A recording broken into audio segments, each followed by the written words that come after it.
அஸ்ஸலாமு அலைக்கும் வரஹ்மத்துல்லாஹி வபரகாத்துஹு. இன்றைய வீடியோவில் நாம் நபி ஸல்லல்லாஹு அலைஹி வஸல்லம் அவர்கள் கூறிய ஒரு முக்கியமான ஹதீஸை பற்றி அறிந்து கொள்ளப் போகிறோம். இது ஆட்சி பொறுப்புகளை நாடும் மனிதன் குறித்து பேசுகிறது. அப்துர் ரஹ்மான் பின் சமுரா ரலியல்லாஹு அன்ஹு அவர்கள் கூறியதாவது, அல்லாஹ்வின் தூதர் ஸல்லல்லாஹு அலைஹி வஸல்லம் அவர்கள் என்னிடம், அப்துர் ரஹ்மானே, ஆட்சி பொறுப்பை நீங்களாக கேட்காதீர்கள். ஏனெனில் நீங்கள் கேட்டு அது உங்களுக்கு அளிக்கப்பட்டால் அதோடு நீங்கள் தனியாக விடப்படுவீர்கள். கேட்காமல் அது உங்களுக்கு அளிக்கப்பட்டால் அது தொடர்பாக உங்களுக்கு அல்லாஹ்வின் உதவி கிடைக்கும் என்று சொன்னார்கள். மேற்கண்ட ஹதீஸ் அப்துர் ரஹ்மான் பின் சமுரா ரலியல்லாஹு அன்ஹு அவர்களிடமிருந்தே மேலும் 7 அறிவிப்பாளர் தொடர்கள் வழியாகவும் வந்துள்ளது. சஹீஹ் முஸ்லிம் 3726, அத்தியாயம் 33.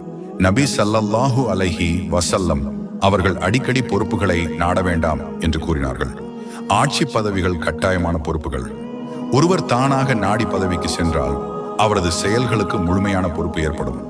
கேட்காமல் கட்டாயமான சூழ்நிலையில் ஒருவருக்கு பொறுப்பு வழங்கப்பட்டால் அல்லாஹ் அவருக்கு உதவுவார். இது அதிகாரத்தில் உள்ளவர்கள் தங்களது நிலையை எளிதாக எண்ணக்கூடாது என்பதற்கான எச்சரிக்கையாகும். நம்பிக்கையுடன் கூடிய கட்டுப்பாடும் தன்மானத்தையும் கொண்டவர்கள் மட்டுமே பொறுப்புகளை ஏற்க வேண்டும். சமூக, பள்ளி, அலுவலகம், அரசியல் எந்த பொறுப்பும் சரியான நோக்கத்துடனும் பயபக்தியுடனும் ஏற்கப்பட வேண்டும். பதவி, செல்வாக்கு மட்டும் நோக்கி பொறுப்புகளை நாடக்கூடாது. நபி ஸல்லல்லாஹு அலைஹி வஸல்லம் அவர்கள் கூறியபடி, பொறுப்புக்கு முன் பயமும் பொறுப்புக்கு பின் தவிர்க்க முடியாத விசாரணையும் உள்ளது.